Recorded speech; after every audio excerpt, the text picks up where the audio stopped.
Now, there's 4 must-haves in building a great brand touch point, and I'm going to share with you what those are. Number 1, the first must-have is remarkable content. Now, content is any information that you are passing on to your customer. Usually that comes in the form of a blog, maybe a video, a podcast, a picture even. That's what your content is. And remarkable just means literally worthy of a remark. Here's what's happening. I want to give you this illustration. When you are driving down the highway, there are billboards that are passing you all the time telling you, buy now, schedule a call, get started. There's all these calls to action.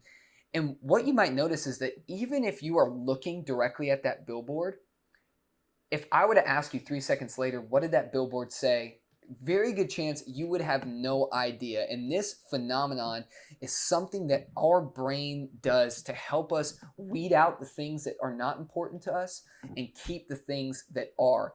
And as it relates to your marketing and building a great brand touch point, you need to recognize that if you don't stand out to your customer, if you don't create curiosity, they will not even watch your video. They will not even open up your blog. And we need to get creative in how to build curiosity with our customer. The question they are asking at this stage is, are you worthy of my attention? Is that video, that blog post, that ad even worthy of my attention? That's what your customer is asking. So be creative in the content that you are creating and give value to your customer. Don't extract value. Stay away from salesy language. The second must-have is the viewable channel. You might have remarkable content, but if it's on the wrong channel, your customer will never see it. So you have to figure out where your customer is online and put your content there. If you are trying to reach a young male who's recently out of college, you might want to look at LinkedIn because they're a young professional and they're trying to bolster their professional career. I know, I've been there. And so you might want to run ads on LinkedIn rather than a print advertisement in a magazine. That's probably not going to help. So you need to identify who your target market is and what platforms they are on. Facebook, Instagram, YouTube, LinkedIn, Twitter, Google search, whatever that may be. Maybe there's even popular bloggers already out there. You can run advertisements through that blogger where he's mentioning your company, and that's where a lot of your readers are. Figure out where those channels are. One of the great ways to do that is by creating a customer intake sheet so that as you onboard new customers, ask them one essential question. Ask them where they first heard about your business. What you can start to do as you gather and track that information is you might learn all 60% of your customers are coming from Facebook. Then you can reallocate more of your ad spend towards Facebook because clearly it's working. So you move an extra $500 to advertise on Facebook. Ask your customers that question, where they first heard about you, and then adjust accordingly. The third piece is an optimized channel.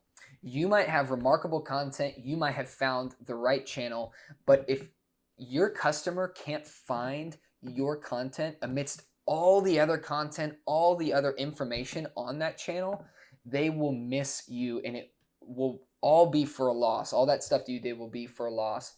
This really comes into play most with Google search, Google Maps results, YouTube, Facebook.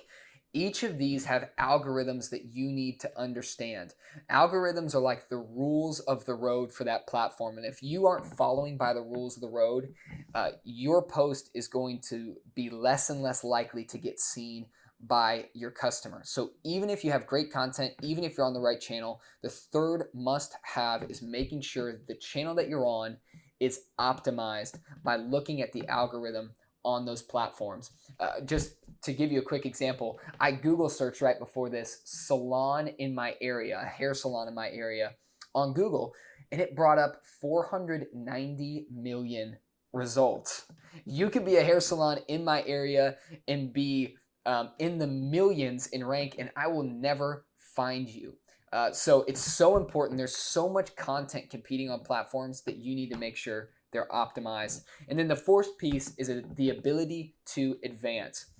If your customer looks at a video that you have on Instagram, they think it's hilarious. Maybe they go onto your page and they're looking at other posts that you've put up, but they want to get to your website and they have no idea how to get to your website.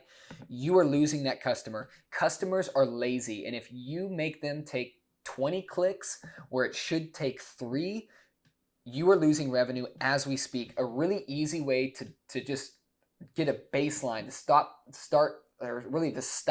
the bleeding on this is to put a link to your website in page and post descriptions on all your social media platforms.